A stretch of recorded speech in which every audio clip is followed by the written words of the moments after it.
What is up, ladies and gents? We're back, and today we're going to be talking about the best build for the Berserker in terms of PvP. I know a lot of players have been asking, the best PvP builds. They already want to get out there and start PvPing. They're just eager and excited. Oh no, I bought two of these. Oh well.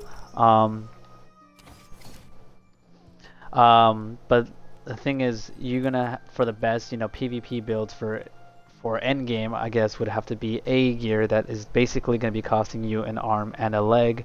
I heard that the guillotine boots or the lifesteal boots are going to be costing you about basically 3 million star seeds, and I don't think that's justified because you could just run level 30 dungeons to get you by, and then eventually you'll get the boots basically for free.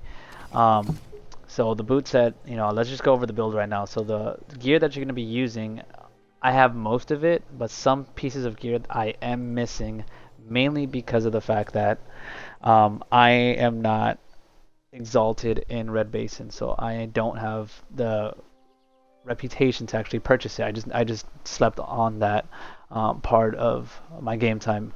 So with that said, don't use a beginning training X Mythic 5. This is my me max. When I want to just kill people for fun and just how funny is it to use the first elemental weapon out there? So let's go to the weapon. The Blackstar Epiphany. Now let's talk about rolls. The Blackstar Epiphany comes in a low roll of up to 28%, which is a low end, and 56 is the highest. Mine is one off max roll. Make sure you get yellows and greens. I mean, it depends entirely up to you. The build always starts off with the necklace and the ring. That is entirely your choice. I like to go with the Ring of the Black Sun and Roy's necklace, but if you want to go for pure DPS, go for the Necklace of the Tempting Flower and Ring of the Black Sun. Personally, for me, if you're fighting mages, this is the best thing to use because their amplified moves won't do that much damage to you.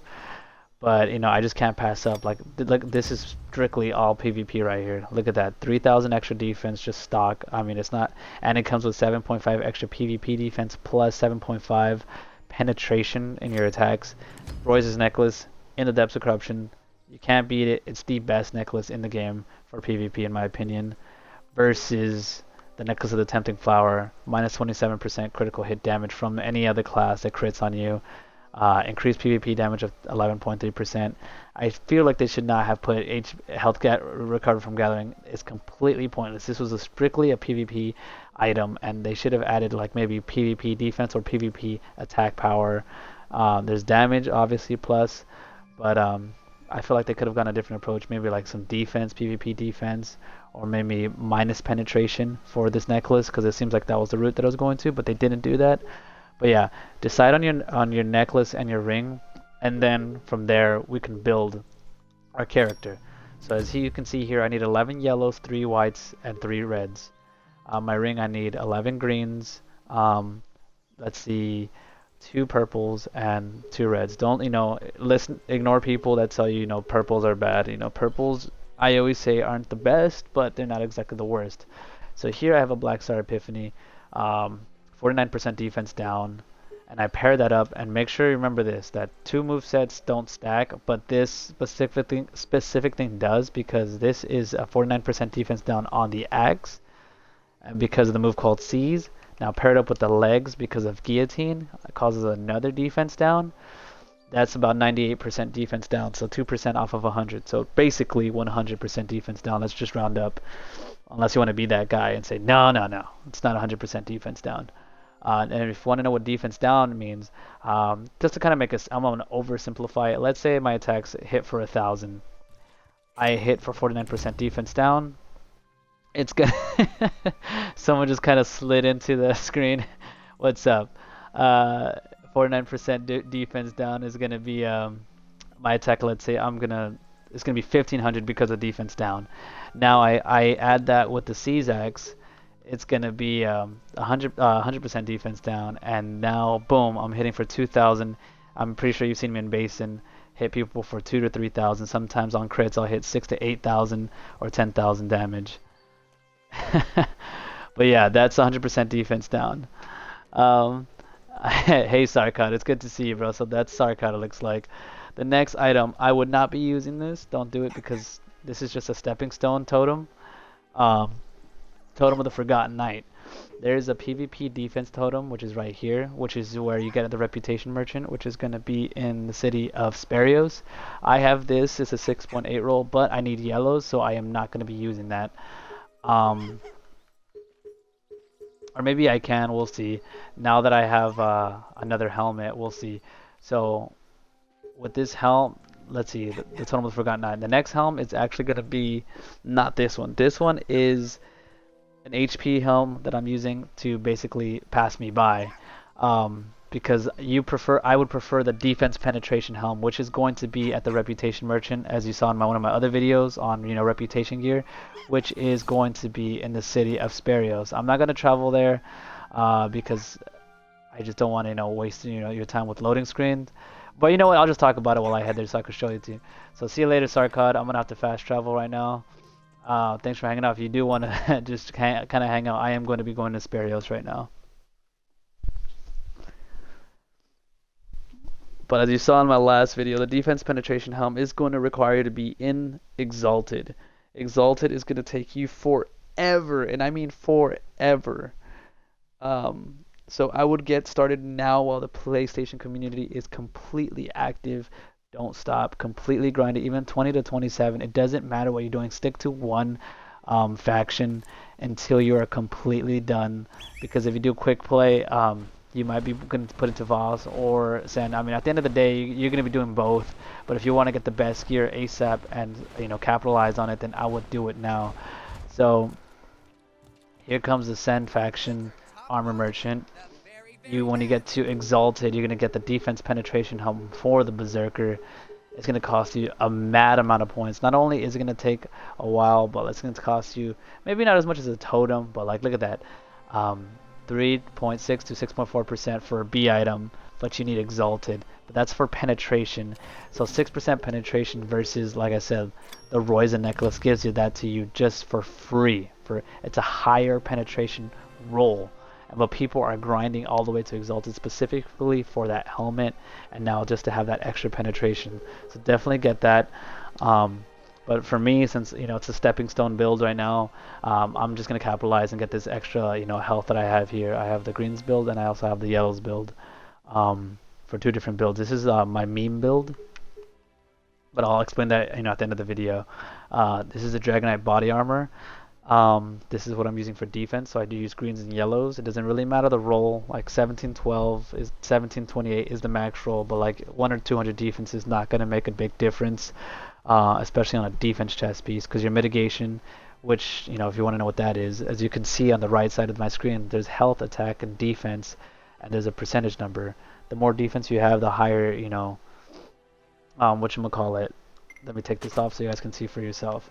I take that off and my defense went from 83% to 80%. So all I did was add myself an extra 3% extra protection, or actually 4% of protection from incoming damage that is subtracted. So you saw my helm, you saw my chest, you saw my legs.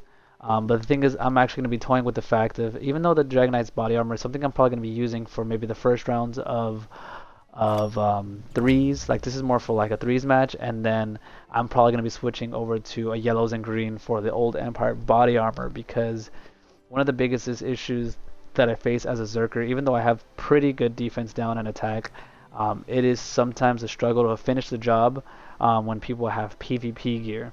When people don't have PvP gear, it's really easy to kill them in about maybe 2 hits. I can kill players. But when you play against players that actually have PvP gear, and what I mean by that is they have PvP defense, you're going to be able to need to kill them a lot more quickly. So the way you do that is to have maybe less defense but more attack. So once I build up my rage, I'll probably swap out to a crit damage body armor. So that way my crits, like right now without crit damage, is about, like I said, 8 to 10k. But with this, I could probably crit for more than that, and we'll see, probably kill them in, like I said, in 2 hits, even if they do have PvP gear, because there's not much you can do, because they're going to be waiting, and most players know the Zerkers rock the same gear, which is a defense chest, so that's why you kind of surprise them and hit them with a crit. So I'm testing it out. So far I did like it, but it definitely makes you squishy, so that's why I don't really recommend it.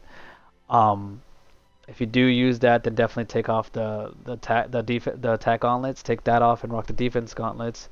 and rock the Old Empire body armor chest piece for PvP, or you could just rock the old, let's see, the Imperial fighter armor, which gives you more chance for crits right here. But you are going to be giving up defense. The next thing is the Lifesteal Boots. This is the biggest sustain for the Lifesteal Boots right here. 10% is max roll, but you don't need it. You can get an 8%. And again, yellows and greens, definitely you need to get that. Don't forget, even though you do need your yellows and greens, you need whites as well. These are the best boots. You can definitely get PvP attack boots, but the point is these are much better and far superior, mainly because of the fact that you are annoying with 20,000 health, and let's say they bring you down to 1 health. Every time you guillotine someone, you get about 2,000 health back, and then 2 guillotines you get about 4,000. So within a couple of swings you're already max health, and they have to re-kill you all over again. And shout out to Optic Carvin, which is TH6. He definitely comes in and helps out and gives me a couple of tips on his Zerker gameplay. We basically fight it out in threes as well. Probably one of the top Zerkers in the server in Beserker on Xbox community. See you in chat. I see you. So these are the Centurion Gauntlets. As you saw, I did have a max roll 1728 defense gauntlets, but I put them over my satyr because I'm a very lazy person when it comes to swapping gear and classes. I will literally spend millions of star seeds just so I can have separate sets. So I am permanently probably going to be dropping my defense gauntlets on my satyr so I never have to switch back and forth. But I would definitely recommend having both of them on you at all times. Keep the defense gauntlets with yellows and greens, or if you want to have, let's say you're fighting a team that just doesn't hit hard and you want to hit hard back so you can finish the job a lot quicker, rock the attack gauntlets, because that will help you finish the job.